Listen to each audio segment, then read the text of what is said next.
ഇവിടുത്തെ സൗകര്യങ്ങൾ ജയന്തിക്ക് ഇഷ്ടപ്പെടുന്നില്ലെന്ന് എനിക്കറിയാം. സത്യം പറയൂ, എന്നോടൊപ്പം വന്നതിൽ നിനക്ക് ദുഃഖം തോന്നുന്നില്ലേ? ഒരിക്കലുമില്ല. ഗോപിയേട്ടനടുത്തുള്ളപ്പോൾ എനിക്ക് സന്തോഷമേ ഉള്ളൂ. ഇവിടെ എന്താണ് ഒരു കുറവ്? കുറച്ച് പാത്രങ്ങൾ വാങ്ങിക്കണം. തൽക്കാലം എനിക്ക് 1-2 സാരിയും, പിന്നെ ഗോപിയേട്ടനും വേണം. ജയന്തി, ഇതിനൊക്കെ കാശ് വേണ്ടേ? നിന്റെ വളയും ചെയിനും വിറ്റ കാശ് കൊണ്ടാ ഇത്രയും നാൾ നമ്മൾ കഴിഞ്ഞത്. ഇനി എനിക്കൊരു ജോലി കിട്ടാതെ യാതൊരു വഴിയുമില്ല, നാളത്തെ ആഹാരത്തിന് പോലും. ദിവസവും ജോലി അന്വേഷിച്ചിറങ്ങുന്ന അദ്ദേഹം തിരിച്ചു വരുന്നത് വിഷമത്തോടെയായിരുന്നു. പട്ടിണി എന്താണെന്ന് ഞാൻ ആദ്യമായി അറിഞ്ഞു. ഒരു ദിവസം ഉടുക്കാൻ മറുതുണിയില്ലാതെ ഞാൻ കുളിച്ച് ഈറിനുണക്കി നിൽക്കുമ്പോൾ, വരൂ ജയന്തി, ഇന്നത്തോടെ നമ്മുടെ എല്ലാ ദാരിദ്ര്യവും തീർന്നു. ഇദ്ദേഹമാണ് അതിന് കാരണക്കാരൻ. എന്റെ ഒരു പഴയ സ്നേഹിതനാണ് മിസ്റ്റർ രാജഗോപാൽ. ഇതാ, വേഗം ഡ്രസ് മാറി പുറപ്പെട്ടോളൂ. എങ്ങോട്ട്?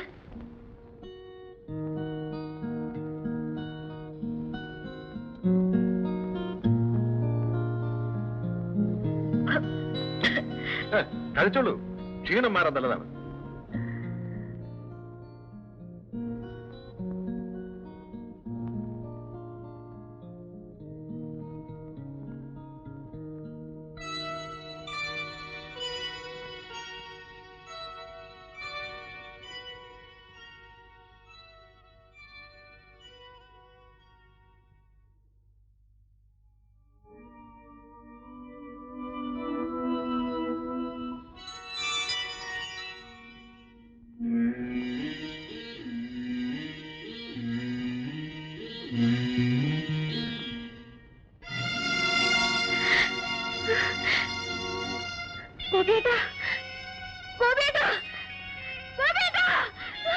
നീ ആരെയാ വിളിക്കുന്നത്? എന്റെ ഭർത്താവ് ഗോപിയേട്ടനെവിടെ? ഗോപിയേട്ടൻ എന്താ ചെയ്തു? നിങ്ങൾ പറയൂ. അദ്ദേഹത്തെ നിങ്ങൾ എന്താ ചെയ്തു? പറയൂ.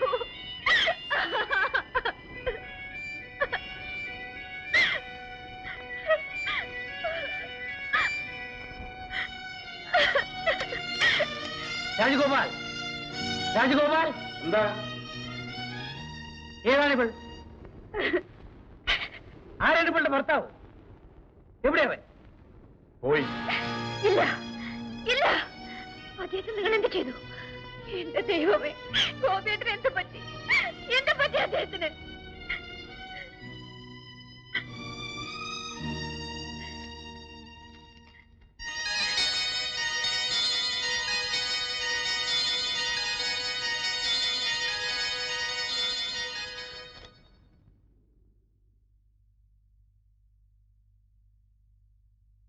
പെട്ടെന്നുണ്ടായ ഷോക്കാണ് കാരണം. Now she is all right. Thank you doctor. Okay.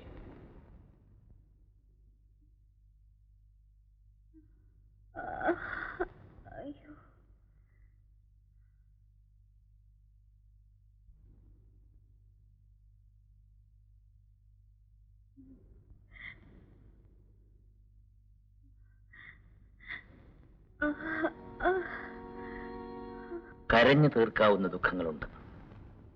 നിന്റെ ദുഃഖം കണ്ണീരിൽ അലിയാത്താണെന്ന് ഞാൻ ഊഹിക്കുന്നു. നീ വഞ്ചിക്കപ്പെട്ടവളാണെന്ന് പിന്നീടാണ് ഞാൻ അറിഞ്ഞത്. കുടിച്ചു ബോധമില്ലാതിരിക്കുമ്പോൾ പല പെൺകുട്ടികളും ഈ റൂമിലേക്ക് കടന്നു വന്നിട്ടുണ്ട്. അവരാരെന്ന് ഞാൻ അന്വേഷിച്ചിരുന്നില്ല.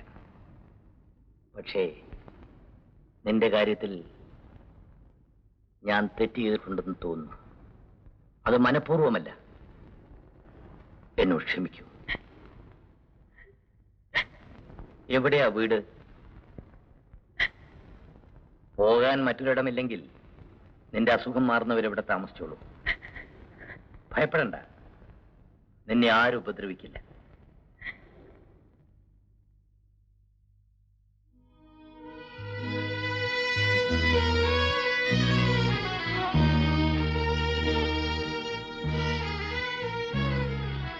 നീ ഒരു ഭാഗ്യവതിയാണ്. മുതലാളിക്ക് എന്തോ നിന്നെ അങ്ങ് ഇഷ്ടപ്പെട്ടെന്ന് തോന്നുന്നു. നിനക്കറിയാം അദ്ദേഹം ആരാണെന്ന്? കോടീശ്വരൻ. ഭാര്യ മരിച്ചത് പിന്നെ ഇവിടെ വന്നിട്ടുള്ള ഒരു പെണ്ണിനെയും പുള്ളി രണ്ടാമതിലേക്ക് നോക്കിയിട്ടില്ല. നീ എന്തിനാ കരയുന്നത്?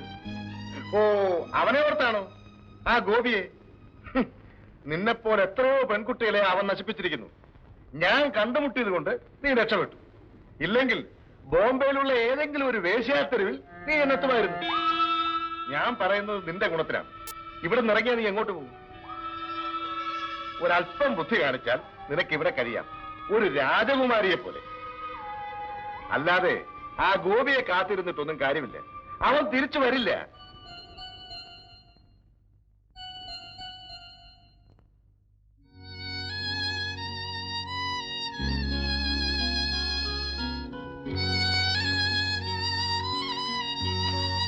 ജയന്തി, നീ സങ്കടപ്പെടരുത്.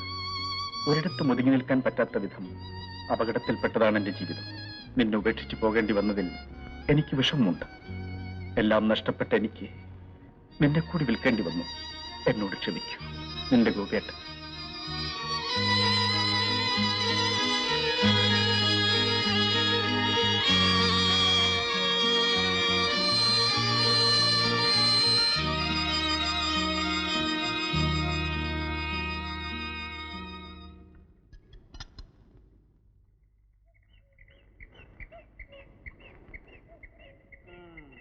മുമ്പ് വന്നവരെല്ലാം ഇരുട്ടത്തായിരുന്നു, ഒരെണ്ണത്തിന് വെളിച്ചത്ത് കണ്ടിട്ടില്ല. ഈ മാനം മര്യാദ ഇല്ലാത്തവറ്റേക്ക് എവിടെയാ രാവും പകലും? നിൽക്കൂ. എവിടേക്കാ?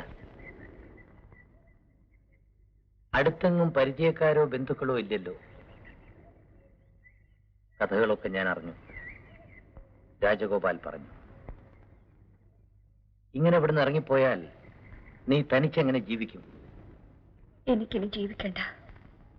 ഓഹോ, അപ്പോൾ മരിക്കാനാണ് ശ്രമമല്ലേ? ആത്മഹത്യ എളുപ്പമാണ്, ഇവിടെ ജീവിക്കാനാണ് പ്രയാസം. ഇഷ്ടപ്പെട്ട പുരുഷനുമൊത്ത് ഒളിച്ചോടാൻ ധൈര്യം കാണിച്ച നീ ജീവിതത്തിൽ നിന്ന് ഒളിച്ചോടാൻ ശ്രമിക്കുന്നത് ഭീരുത്വമല്ലേ? അതും നിന്നെ വഞ്ചിച്ച ആ ചെറുപ്പക്കാരനെ ചൊല്ലി നീ സ്വയം നശിക്കുന്നതിൽ എന്താണ് അർത്ഥം? കഴിയുമെങ്കിൽ അവനോടുള്ള പ്രതികാരം എന്നോണം ജീവിക്കും. ഞാൻ നിന്നെ സഹായിക്കാം. ഞാൻ ചെയ്ത പാപത്തിന്റെ പ്രായശ്ചിത്തമാണ്.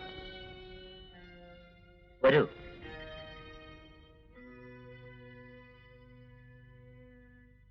ജീവിക്കാനുള്ള പ്രതികാര ബുദ്ധി മാത്രം എന്നിൽ ശേഷിച്ചു. എന്നെ നശിപ്പിച്ച പുരുഷനോടുള്ള പകയായിരിക്കാം അതിന് കാരണം. ആ വലിയ വീട്ടിൽ എനിക്ക് അഭയം തന്ന മനുഷ്യനോട് ആദ്യം എനിക്ക് വെറുപ്പ് തോന്നി.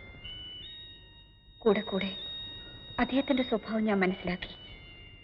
കുടിച്ച് സ്വയം നശിക്കുന്ന ആ മനുഷ്യനോട് എനിക്ക് സഹതാപം തോന്നി.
അറിഞ്ഞുകൊണ്ടല്ലെങ്കിലും നിന്റെ ജീവിതം നശിപ്പിച്ചവനാണ് ഞാൻ. ഇപ്പോ എന്റെ ജീവൻ രക്ഷിക്കാൻ നീ തന്നെ വേണ്ടി വന്നു.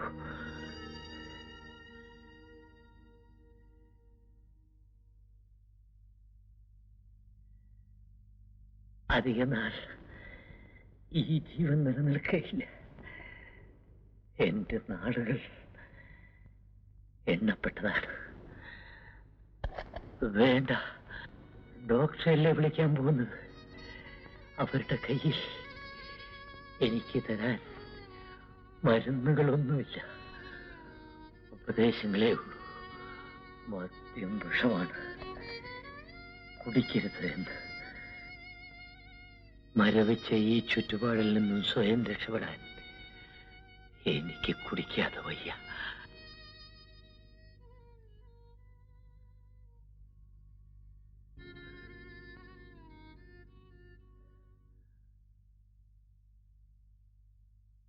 അരുത്.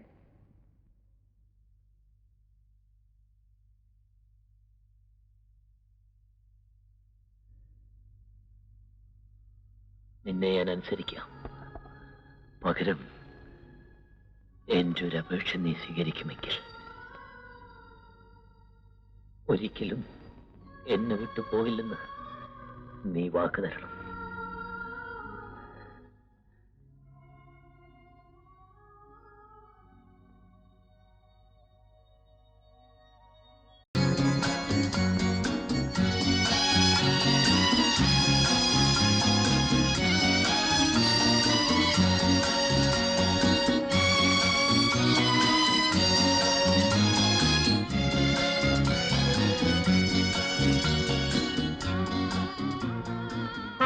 ഇങ്ങനെ പേടിച്ചാലോ? പിടിക്കേ, ആ കൈ അവിടെ വയ്ക്കും.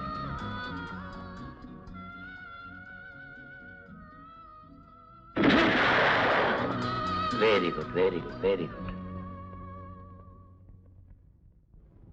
എന്തിനാണ് ഇതെന്നെ കാണിക്കുന്നത്? മരിച്ചുപോയ എന്റെ ഭാര്യയുടെ ആഭരണങ്ങളാണ് ഇതൊക്കെ. ഇന്നു മുതൽ നീ ഇതണിയണം. എനിക്കിത് ചേരില്ലല്ലോ. ചേർന്ന് കാണാൻ ഞാൻ ആഗ്രഹിക്കുന്നു. അതിനു മുമ്പ് എനിക്ക് എന്റെ മകളുടെ സമ്മതം വാങ്ങണം.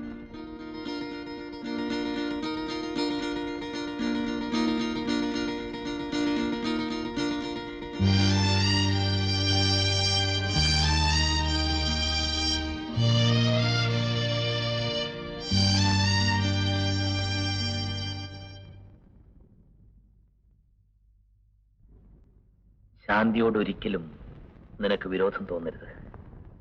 എന്റെ ഭാര്യയുടെ മരണശേഷം എനിക്ക് എന്റെ മകളെ ശ്രദ്ധിക്കാൻ കഴിഞ്ഞിട്ടില്ല. സ്നേഹക്കുറവ് കൊണ്ടല്ല, ഈ മുറിക്കകത്തെ എന്റെ ജീവിതം അങ്ങനെയായിരുന്നു. ഇനി നീ വേണം എന്റെ മകൾക്ക് ഒരച്ഛന്റെ സ്നേഹവും ഒരമ്മയുടെ ലാളനയും നൽകാൻ. ആ ഷെൽഫിൽ എന്റെ ഉസ്യത്തിന്റെ ഒരു പകർപ്പുണ്ട്, അതിങ്ങോട്ടെടുക്കും. എന്തിനാണ്? അതിലെന്താണ് എഴുതിയിരിക്കുന്നതെന്ന് നിനക്കറിയണ്ടേ? ഞാൻ മരിച്ചാൽ ഈ വീടിന്റെ എസ്റ്റേറ്റിന്റെ അവകാശം എന്റെ മകളുടെ പേർക്കാണ്. കമ്പനിയുടെ പാതിയോളം ഷെയറുകൾ നിന്റെ പേർക്കും. എനിക്കെന്തിനാണ്? എന്റെ തൃപ്തിക്ക് വേണ്ടി നീ ഇത് സ്വീകരിക്കണം. ശാന്തിക്ക് പ്രായപൂർത്തിയാകുന്നവരെ ഈ സ്വത്തുക്കൾ നോക്കി നടക്കേണ്ട ഭാരം ഞാൻ നിന്നെ ഏൽപ്പിക്കുന്നു. ജയന്തി എനിക്ക് വിശ്വാസമാണ്, എന്നാലും നീ എനിക്ക് ഉറപ്പ് തരൂ. എന്റെ മകളെ ഒരിക്കലും ദ്രോഹിക്കുകയില്ലെന്നും അവളെ നീ ഒരു അമ്മയെപ്പോലെ സ്നേഹിക്കുമെന്നും സത്യം ചെയ്ത് പറയൂ. നിങ്ങൾ സങ്കടപ്പെടരുത്. ശാന്തി എന്റെ മകളാണ്.